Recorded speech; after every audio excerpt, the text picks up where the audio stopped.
So can you try to explain, like, the personality that you're saying in people that develop Parkinson's, they're not they're experiencing learned helplessness, I think. The way they live, they have incorporated duties, obligations, and such that they can manage very well, but they aren't overcoming the stress adequately. Because they're not exploring new things, or they don't have new input to their brain. It's just the same old treadmill they're on, or they're stuck in a way so that they aren't getting enough sensory input, stimulation. That's so interesting, because I think when you read the regular texts, medical texts about Parkinson's, and they go through the plethora of symptoms, one of them, symptom most characteristic, I think, is fairly emotionless expressions on the patients with Parkinson's, not enthused, difficult to engage, don't have any kind of what can I say? Any kind of joie de vivre, I don't know how else to say it apart from the French way, kind of joy of life.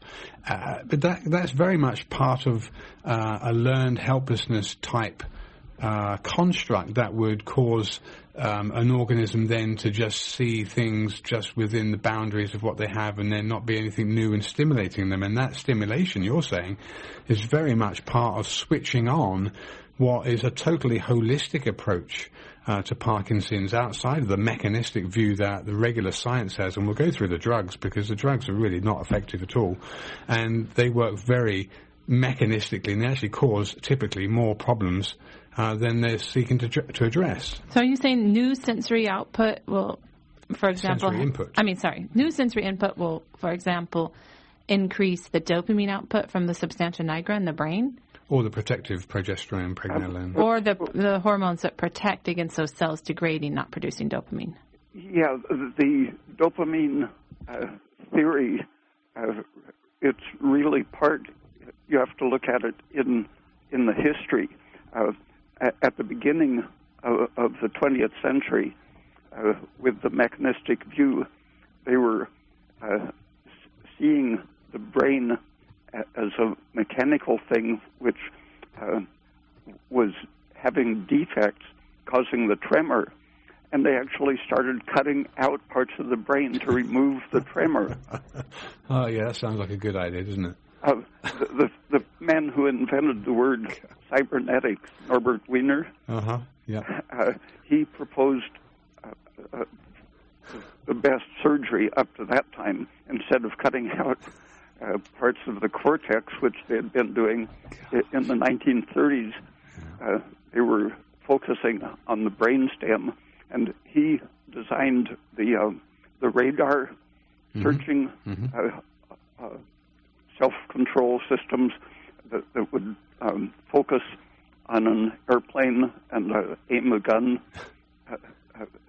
This feedback system, he saw the brain having tremors. His radar gun aiming system, if it was poorly aligned, would have a tremor, a searching movement back and forth. So he saw the tremor as a feedback searching process. Right. And so he suggested what he would do to his radar apparatus was to knock out part of the sensitivity.